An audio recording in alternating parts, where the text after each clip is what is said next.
So February 22nd, we have the last crescendo. And although it's headlined by Artur Beterbiev and Dmitry Bivol in their rematch, there's a lot of implications for upcoming fights in the light heavyweight division and potentially world title fights as well. Why do I say that? Because on the undercard, and I'm still I still can't quite believe this. This fight may either be kicking the show off or they may walk out second. Second fight in the card. All right, that's insanity. This fight is Joshua Buatsi versus Callum Smith. People, a fight against Joshua Buatsi, Callum Smith, that headlines at the very least, right? It headlines the arena. It used to be the Echo Arena. Is it the Millbank Arena in Liverpool? It headlines that and probably fills it out, or it does maybe not the O2, maybe it could, but at the very least it does the OVO Arena easy. You know, and it's a headline act of any show. And this is potentially, if not kicking the show off, it's second. It's crazy. It'll be broadcast live on DAZN. Have a look there on screen. The link, you can purchase it via the link in the description. DAZN, it's 100, sorry, it's not 100, it's 19. Imagine now. Honestly, there are pay-per-views in America that I'm sure have touched that. You know, maybe one of Floyd's fights. And how's the undercard bid? This is £19.99. £19.99. That's crazy. Link is provided in the description. You can see all the fights that are listed for the event on screen as well. Let's talk about this fight. Let's talk about my picks, my thoughts going into it, and let's talk about the tale of the tape. Joshua Buatsi will come into this fight. I would have him down as the favourite, and I think he is the favourite with the bookmakers. He is the WBO interim champion. He's 31 years old, 6'2", with a 74-inch reach. He fights out of Croydon, London, South London. He's originally from Ghana, West Africa. He brings to the ring a professional record of 19 fights, 19 victories, with 13 of those wins coming by way of knockout. He hasn't had a stoppage win for a while now, actually, Joshua Buatsi, which is actually a bit of a surprise when you look at it, because he went through a phase in his career where he was stopping a lot of people. Hasn't had a stoppage win in nearly 4 years. Ricards Bolotniks was the last guy he stopped, and even then, that was a late stoppage. He's in there against Callum Smith, 32 fight career, 30 wins, 2 defeats, with 22 big wins coming by way of knockout. He is from Liverpool, Merseyside, England, a former 168-pound WBA champion, 6'3", with a 78-inch reach. So there's not much of a muchness in the height, and they have the same reach. Now, although Callum Smith is the one moving up in weight, it's going to be interesting to see who of the two is the bigger guy. Because Callum Smith, how he made 168 pounds, I will never know. I really won't, because he was absolutely massive at that weight. He really was. And even, I think he moved up after his loss to, in fact, he did move up after his loss to Canelo. Even when he was getting ready to fight the likes of George Groves, which was in the World Boxing Super Series, Callum Smith to me looked slow as anything, certainly in terms of, you know, his movement and everything. Not the slowest you'd ever see in the world for a 168 pounder, but for a good elite level, he looked, you know, lethargic and slow at times in there, I felt anyway. Good counter puncher, very good counter puncher. And I suspect that was largely in part of how much weight he was cutting, because he was, honestly, he was massive at 168 pounds. So be it, and now he's been at 175 pounds for a few years. So it'll be interesting to see who is the more physical out of the two. The big kind of talking point is, right, although there's not a crazy amount of difference in terms of age, Buatsi's 31, Smith's 34, it's not a big chasm of a gap in age. It really isn't. This is, without question, the biggest fight Joshua Buatsi's been in. Arguably the toughest fight on paper against the biggest name. All right. Buatsi, as I said, I looked at him there, and you're quite surprised that you're like, oh crap, he hasn't had a knockout in nearly 4 years, and even then that was a late stoppage against Ricards Bolotniks, who's he's a solid, kind of on his day, you'd say, maybe European level on his day, maybe, but you wouldn't really know. And he didn't have that much success in that fight. I remember it was on Fight Camp. But he ended up getting taken out and systematically taken apart by Buatsi. Since then, Buatsi had, I think, the one fight in 22. I think that was on a boxer show, didn't look good. That was 22, wasn't it? Or was it? No, sorry, it was Craig Richards. He looked all right in that fight. He won it, but, Richards had his moments. And then he had that fight on Boxer, which he didn't look good in. And then he fought Dan Aziz. Yeah, he won that fight clearly, but Dan Aziz had his moments. And then again against Willie Hutchinson, I thought he was stunned, momentarily stunned a couple of times in that fight. Ultimately, he was able to get control. And he was able to, I don't know how they scored that fight in split decision. I really don't. It should never have been. It should have been a unanimous decision for Joshua Buatsi. I don't know what that judge who scored it for Hutchinson was thinking. But again, in his last couple of fights, he's won them. He's looked in parts in those fights really, really good. Then there's other times in those fights where he's just looked a bit pedestrian and a bit just very average. Now, you have to understand that he's doing it against Craig Richards. Craig Richards, what level is Craig Richards really at? Yeah, he had that great performance against Dimitri Bivol in defeat. But Dimitri Bivol was coming into that fight off the back of a long layoff. He probably looked at Craig Richards and thought, this is a bit easy. And Bivol had a tendency, at least back then, to just kind of not want to go through the gears unless some argued that he was trying to get the big fights and by looking unremarkable. He never looked unremarkable, is probably the wrong word, but, not putting the jaw-dropping performances like he did against Zurdo and Canelo and stuff like that. He never did them until he needed to. So he had that good performance.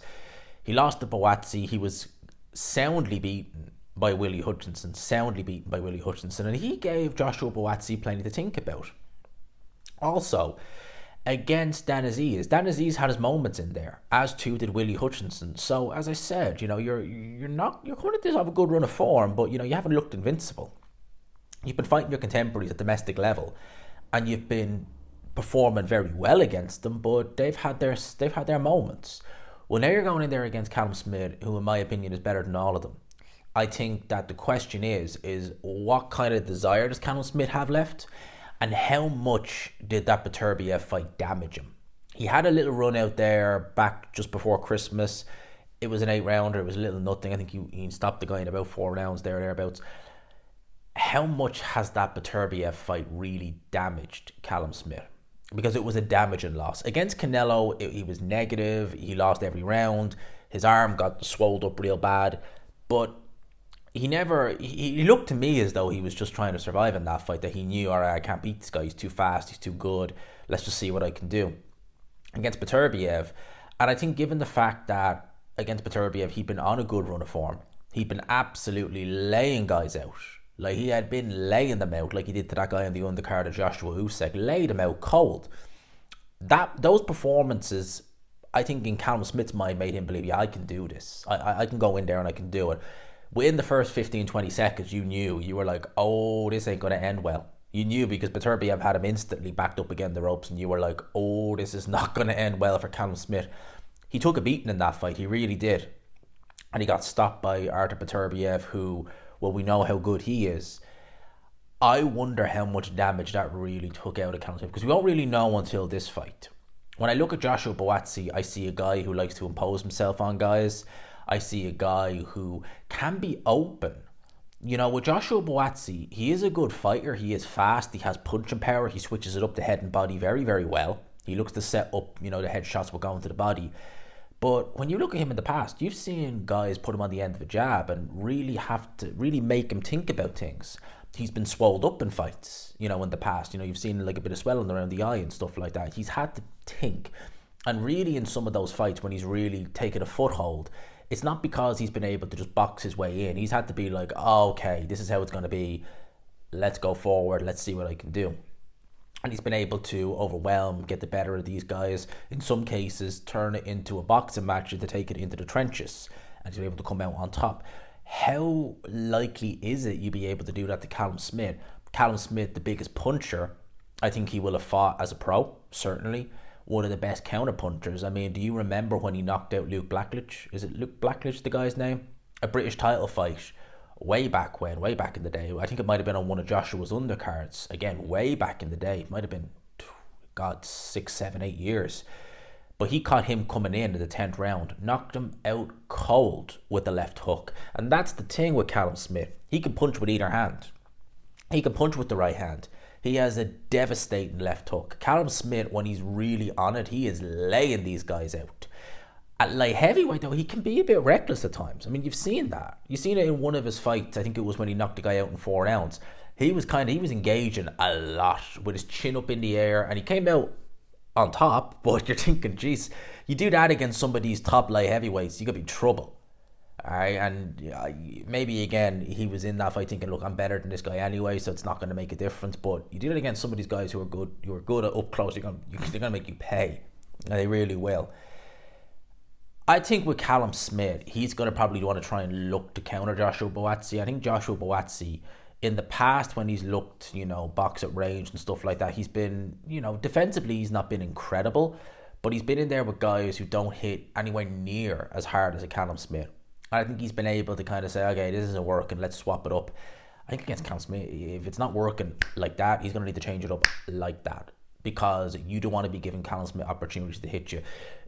I would be saying, look at when John Ryder fought him. Now, I know John Ryder is very different dimensions to Joshua Buatsi. He's a lot shorter, a lot more compact, southpaw as well. I think John Ryder was a southpaw anyway.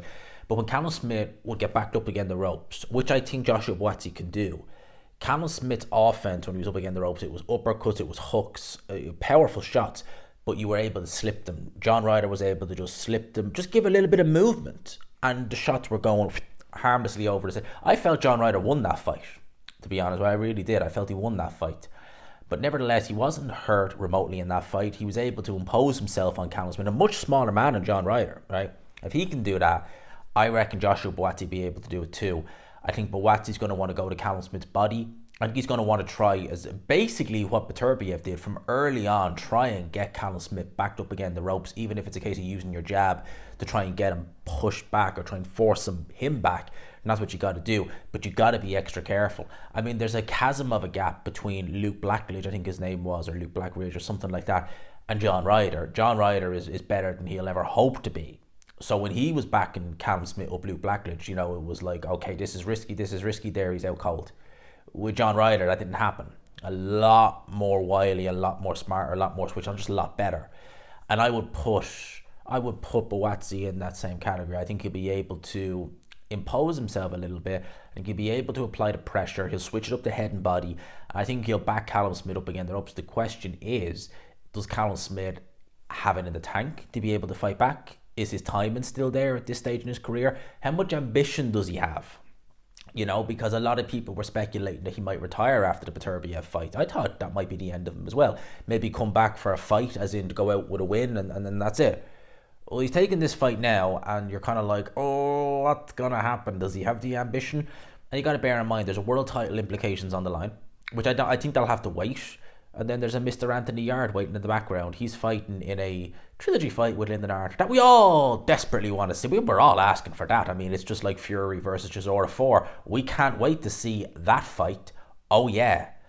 But the winner of, well, if Anthony Yard wins, which is likely, they're wanting to do Joshua Buatsi. They'll want to do that fight, the Saudis. So there's more miles in a Buatsi win. I think he's legitimately going to win. I'm struggling to think whether it's going to be on points or whether it's going to be late stoppage.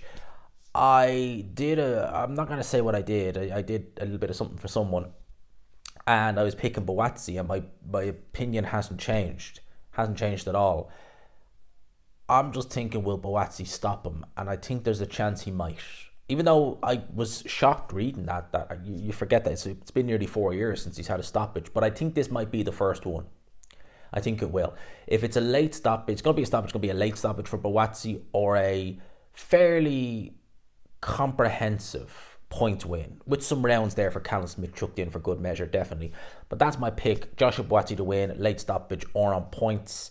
I think it's good. This is, again, one of the fights that's probably going to be kicking off the show, if not second fight. That's incredible. Great fight. Let me know your thoughts in the comments section below. I hope you enjoyed the video. Smash the like button if you could. Hit subscribe if you haven't already. And until next time,